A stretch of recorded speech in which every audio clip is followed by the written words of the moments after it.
On today's show, car sales in the U.S. defy analysts' expectations once again. BMW reveals the convertible version of the 8 Series, and why car dealers say import tariffs are a bad idea. All that and more coming right up on Autoline Daily.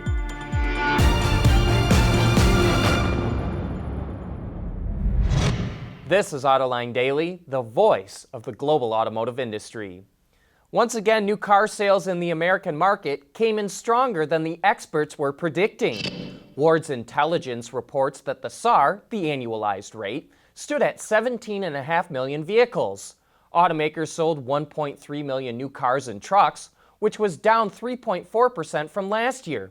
But in October last year, sales soared as hundreds of thousands of vehicles that were destroyed by hurricanes had to get replaced. Several automakers had a fantastic month. Tesla sales tripled. Jaguar Land Rover shot up 20%. FCA achieved an amazing 11% gain as Chrysler, Dodge, Jeep, Ram, and Alfa Romeo posted good gains. Mitsubishi, Volkswagen, and Volvo also saw their sales go up. Sales of passenger cars fell. No surprise there. But they fell by only 44,000 cars, representing 30% of the market. That's a much lower rate of decline than we've seen lately. Could that mean car sales have finally bottomed out? Time will tell. Sales of electric cars more than doubled compared to a year ago, but Tesla gets almost all the credit. Ward's estimates that Tesla sold 12,000 Model 3s, which is an impressive number, but is down from the 15,000 that were sold in September.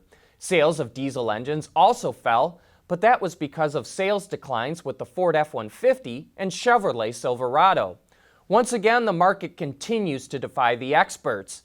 And with the unemployment rate the lowest it's been in half a century and wages growing 3% this year, the car market should keep on rolling for some time to come. And still to come, why Nissan intentionally put a big gap between the hood, fenders, and headlights on the new Altima. Autoline Daily is brought to you by Bridgestone Tires, your journey, our passion. Dow Automotive Systems, advanced materials that deliver better results. Lear, a global leader in automotive seating and electrical systems. And by ExxonMobil. Back in the day, it wasn't uncommon for body panel gaps to range widely across the entire car. But as manufacturing techniques have improved, it's something you almost never see anymore. That's why it was so surprising to see the large gap between the hood, fenders, and headlights on the new Nissan Altima we drove recently. It took me a few days to notice it, but after I did, it was the first thing my eyes were drawn to every time I looked at the car. And as you can see, it was large enough for me to fit my fingers through. So I contacted Nissan to see what's up. It says that due to the clamshell design of the hood, it's an intentional design element to keep the character line throughout the entire car. And to keep out any weather or debris, there's a seal between the hood and headlights. But that gap really does help maintain the character line into the hood. And I'm sure designers would be happy to know it was a focal point that drew my eyes in every time. But as always, we'd love to know what you think. Tesla CEO Elon Musk revealed an update to its auto park feature is coming soon. Called Summon, it currently allows Model S owners outside the vehicle to park the car in a tight spot with a smartphone app. The upgrade will give the car the ability to drive around a parking lot by itself, find an empty spot, and read parking signs. It will also allow owners to control the vehicle with their smartphone, like a radio-controlled car, as long as it's still within sight. And it will follow you around just by holding down the Summon button with the smartphone app. The over-the-air update will be available within 6 weeks for all Tesla vehicles produced in the last 2 years. Volkswagen is showing off a sketch of a new pickup it will reveal at the Sao Paulo Auto Show next week. It's smaller than its Amarok pickup that's sold in global markets and is built on the same platform as the Tiguan. For now, VW only plans on selling it in Brazil, but the company says it may also introduce it to other regions as well. BMW just revealed the convertible version of the new 8 Series Coupe. The soft top roof is fully electric and sits under a body color panel with a double bubble design. And unlike some convertibles, it still looks good in profile with the top up.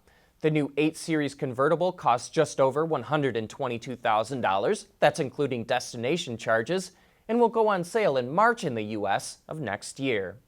Auto dealers say tariffs on imported cars are a bad idea. We'll tell you why right after this. ExxonMobil's advanced air barrier technology can help keep tires inflated longer and save 1 billion gallons of fuel per year. Watch the full video at butylrubber.com. Strength from the inside out. Even though NAFTA has been renegotiated, the Trump administration is still threatening to slap tariffs on European and Asian vehicles. On Autoline this week, we're joined by Wes Lutz, the 2018 chairman of the National Automobile Dealers Association, and he discussed why dealers don't want tariffs and how it can impact consumers. We are very supportive of this administration. They've been great for the auto industry. They can drive you crazy, but we're supportive of anything that makes vehicles more affordable and gives people more choice. We were very encouraged with this Canada, Mexico, and the U.S. Working on an agreement. We've done I think the government has done the work with the Korean market. So we're pretty optimistic that they're going to go to the European manufacturers as well. Our study showed that with a 25% tariff, that those vehicles would go up. Even domestic built vehicles would go up about $2,500, $2,400, and a German car or a European car would go up about $7,800. So those are devastating numbers. And to put that so that people that are listening can understand that, 60-month financing on $1,000 is about $20 a month. So if you raise something $7,000, you're looking at a payment of going up $140 a month, which is a pretty substantial bump. So what would happen? People keep their car longer? They'll keep them longer, and that really that negates what we want to have happen to get more fuel-efficient cars on the road that are safer with more autonomous features that are safety features. So we've really got to come up with a solution other than tariffs. You can watch that entire episode right now on our website, Autoline.tv, or you can find it on our YouTube channel. But that wraps up today's show. Thanks for watching, and have a great weekend.